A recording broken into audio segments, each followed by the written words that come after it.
दोस्तों, महात्मा बुद्ध की कही हुई हर एक बात बहुत ही गहरी होती है।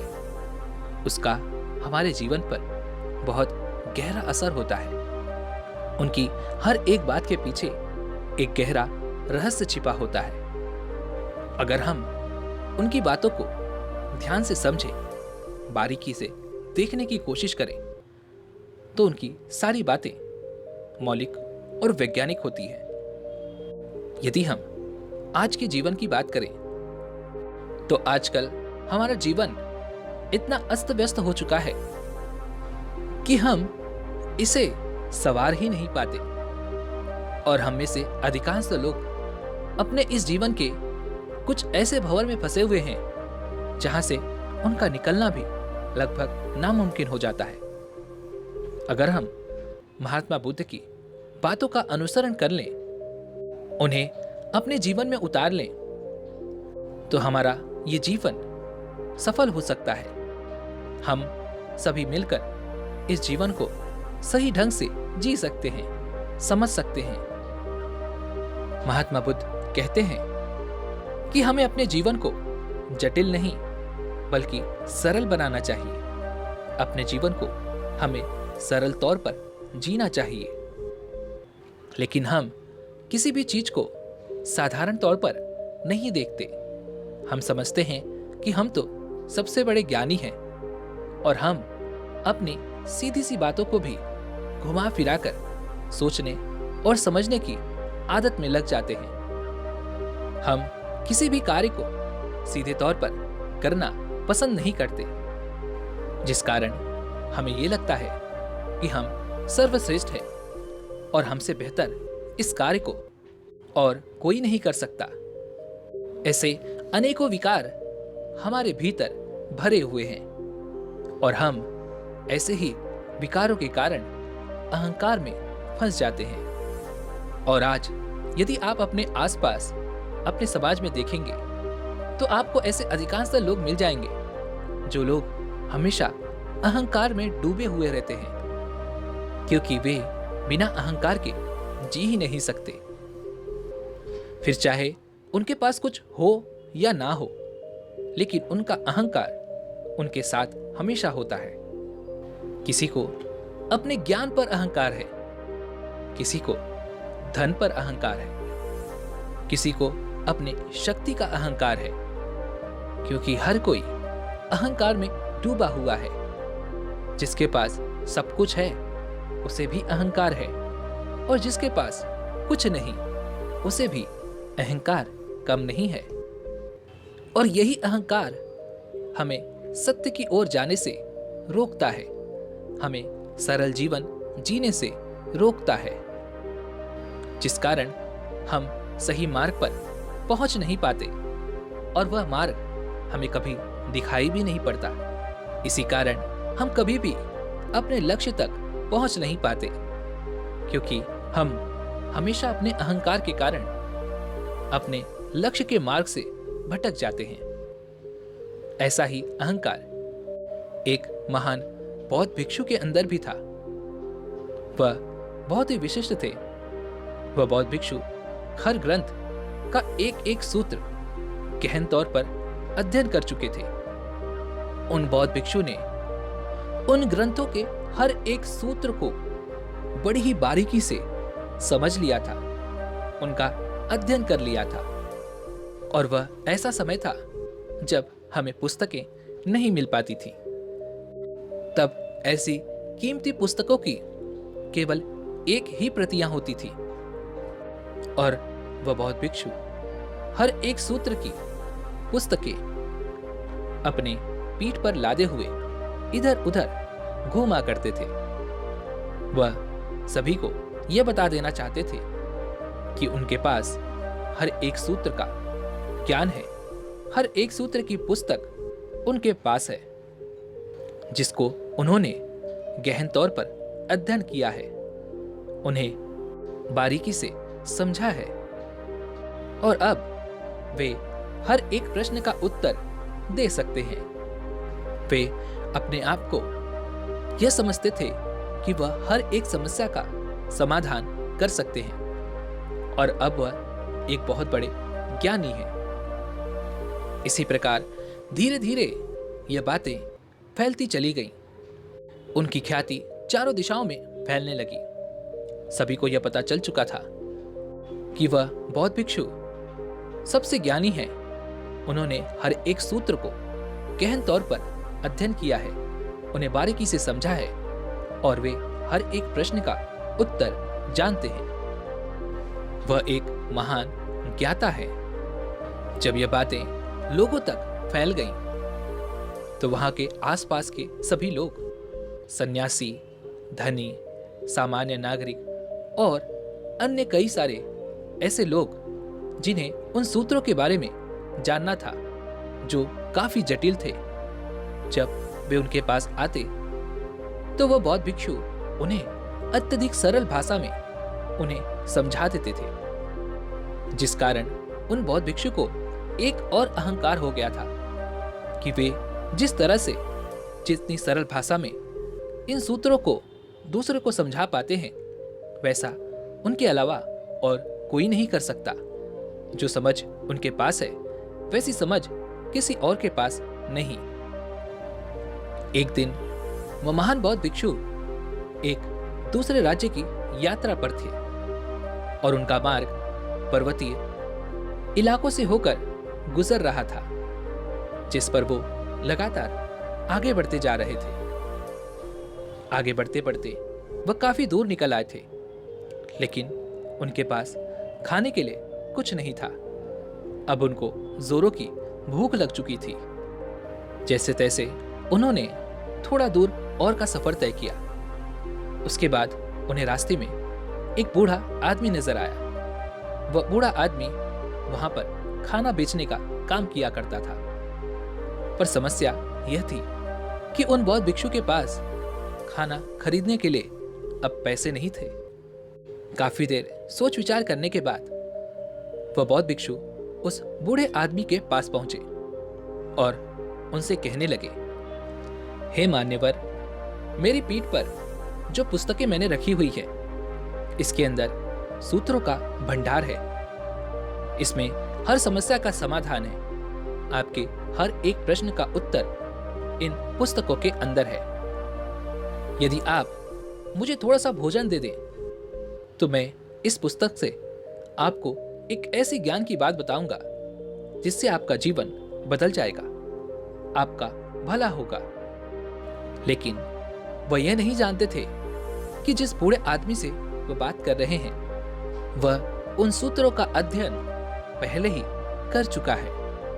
उसे भी उन सूत्रों की गहराइयों के बारे में पहले से ही पता है। इसलिए उस बूढ़े आदमी ने उन बौद्ध भिक्षु के सामने एक प्रस्ताव रखा। वह बूढ़ा आदमी उन बौद्ध भिक्षु से कहता है, हे गुरुवर, आप तो महान ज्ञानी हैं। आपके पास तो सूत्रों की वह पुस्तक है जिसके अंदर हर एक प्रश्न का उत्तर दिया गया है, और आप से जो कोई अपना प्रश्न पूछता है, आप उसका जवाब भी अवश्य देते होंगे। तो मेरा भी एक प्रश्न है।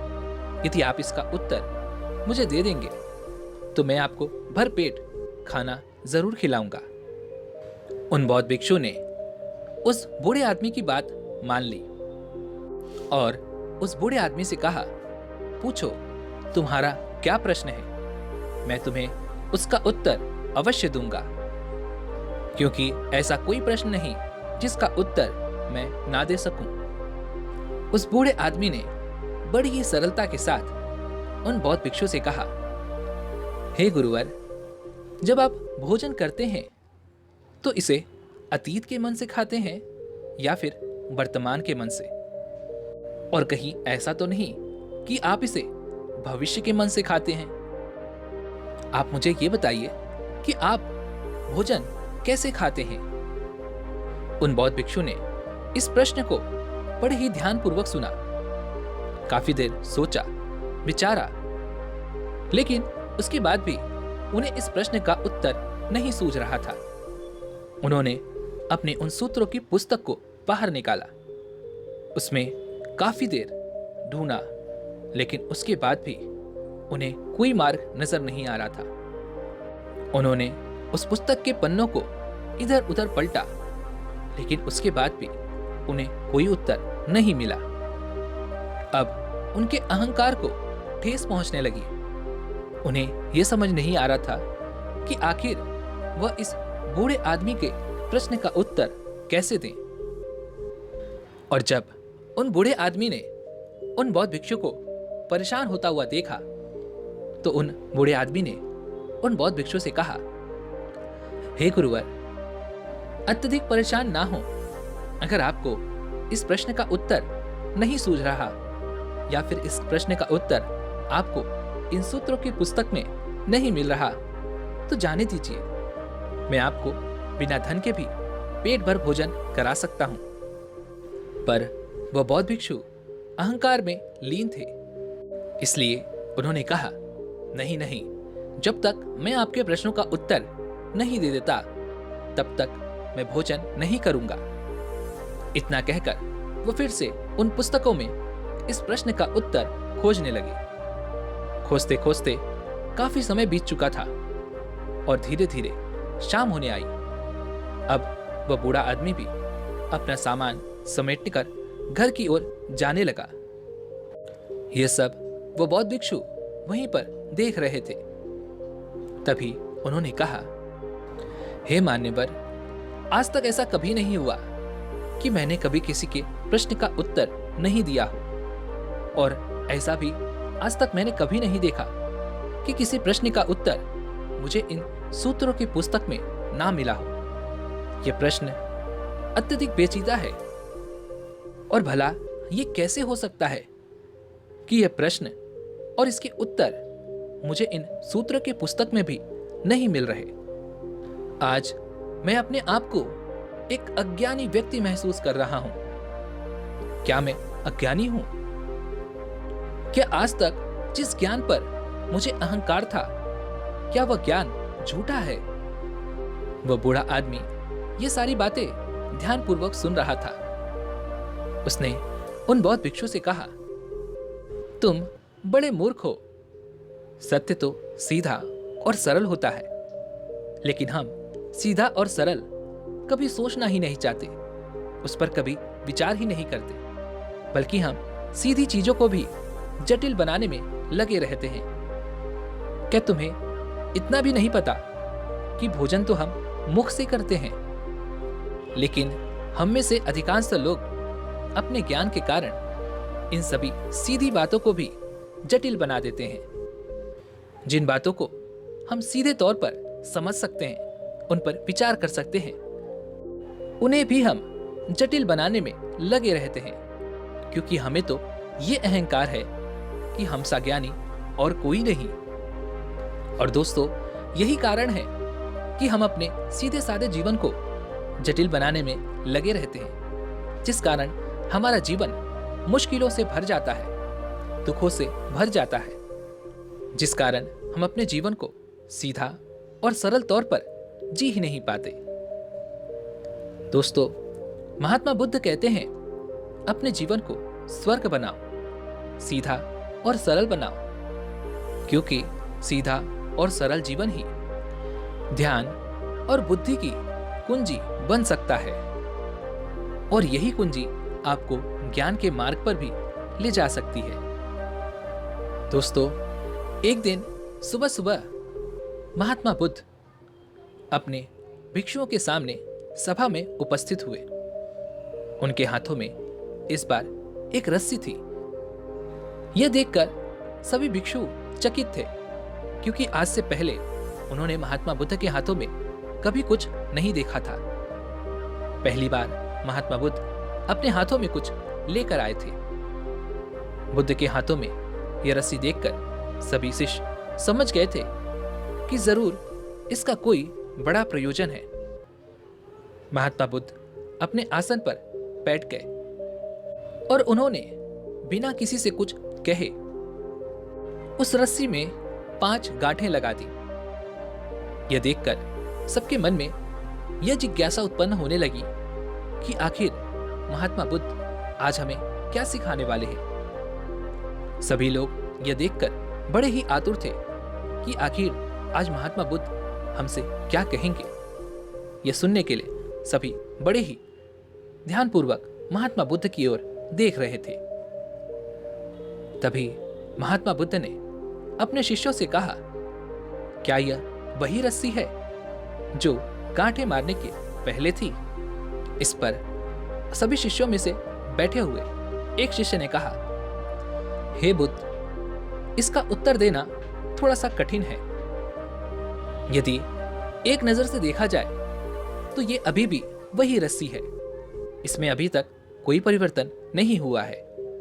और यदि दूसरी तरह से देखा जाए तो अब इसमें 5 गांठें लगी हुई हैं, जो कि इसमें पहले नहीं लगी थी, जिस कारण अब इसका रूप पहले जैसा नहीं रह गया।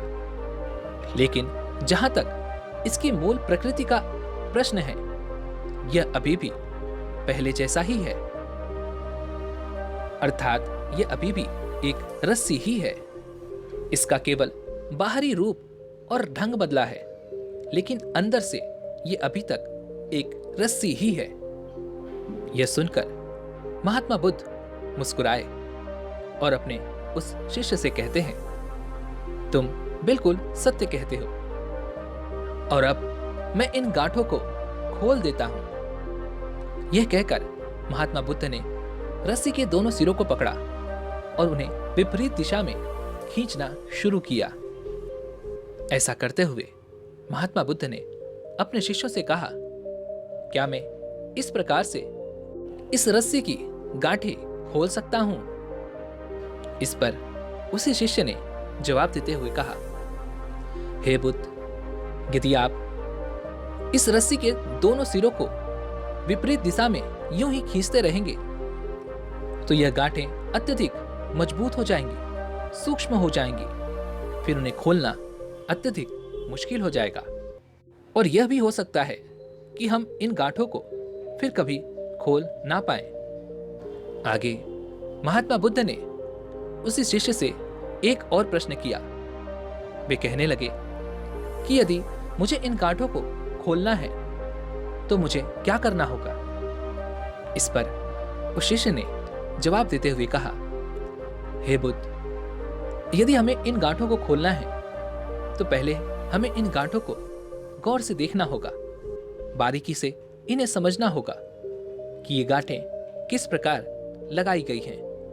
उसके बाद ही हम इन गांठों को खोल पाएंगे।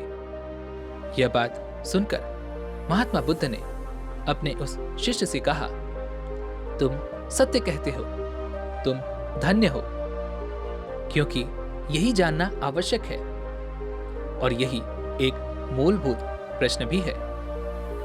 जब हमारे जीवन में कोई समस्या आती है और जब हम उन समस्याओं से जूझ रहे होते हैं तो हम उससे बाहर निकलने के लिए केवल उसे ऊपरी तौर पर देखते हैं, समझते हैं और उससे बाहर निकलने की कोशिश करते हैं। आप कभी यह समझने की कोशिश नहीं करते कि आखिर आप उस समस्या में कैसे फंस गए थे।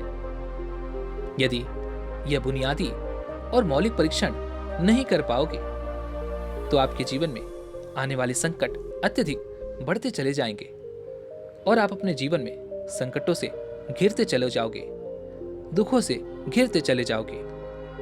इन सभी समस्याओं के समाधान के लिए यह अत्यधिक आवश्यक है कि आप अपने भीतर की ओर झांकें और यह देखने का प्रयास करें कि आखिर आपके जीवन में ये समस्याएं कैसे उत्पन्न हुई और इन समस्याओं से आप कैसे निकल सकते हो।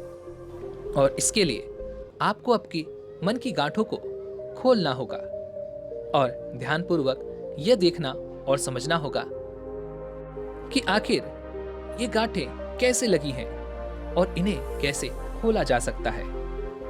वहां पर उपस्थित सभी शिष्यों को यह बात अच्छी तरह से समझ में आ चुकी थी, लेकिन यह बात हम कितनी अच्छी तरह से समझ पाए हैं। जब भी हम अपने जीवन में समस्याओं से घिर जाते हैं, जब भी हमें दुख परेशान करने लगते हैं, परिस्थितियां विपरीत होने लगती हैं, तो हम उनका समाधान निकालने की बजाय हम और नई विपरीत परिस्थितियां आकर्षित करने लगते हैं, नई तकलीफें उत्पन्न करने लगते हैं। हम मनुष्य ये सोचते हैं कि हम काम, क्रोध, लोभ, अहंकार जैसे अनेक विकारों से कैसे बाहर निकले, और ऐसे अनेकों विकार जो हमारे भीतर पनप रहे हैं, इनसे हम बाहर कैसे निकल पाएंगे। लेकिन हम कभी अपने आप से यह सवाल नहीं करते कि आखिर हम इन विकारों में कैसे पड़ गए, क्योंकि जब तक हम ये नहीं जान पाएंगे कि आखिर ये बुराइयां इन विकारों के अंदर हम कैसे पड़ गए, तब तक आप कभी ये नहीं समझ पाएंगे कि आपको इन समस्याओं से कैसे निकलना है। तो इसलिए सबसे ज्यादा जरूरी यही है कि आप आज से अपने आप से ये सवाल करें कि आप इन परिस्थितियों में कैसे पड़ गए। तभी आप उन परिस्थितियों के गांठों को समझ पाएंगे, उन्हें देख पाएंगे, उन्हें बारीकी से समझ पाएंगे और उन्हें खोलने का अर्थात अपनी समस्याओं का समाधान भी खोज सकेंगे और आपका जीवन फिर से सीधा और सरल हो जाएगा। महात्मा बुद्ध कहते हैं कि धर्म का सार भी यही है, बुरा ना करो, अच्छा करो, अपने मन को शुद्ध रखो, इससे ज्यादा कुछ ना करो। केवल इतना करने मात्र से ही तुम अपने जीवन को शुद्ध और सरल बना सकते हो और ज्ञान की ओर आगे बढ़ सकते हो। दोस्तों, उम्मीद है कि आपने आज की इस वीडियो से जरूर कुछ न कुछ सीखा होगा। तो आज की इस वीडियो को लाइक और अपने दोस्तों के साथ शेयर करना ना भूलें और हमें ऐसे ही सपोर्ट करने के लिए चैनल को सब्सक्राइब और घंटी बटन को भी जरूर दबा दें। चलिए मिलते हैं ऐसी एक और वीडियो में, तब तक के लिए अपना ख्याल रखें। धन्यवाद।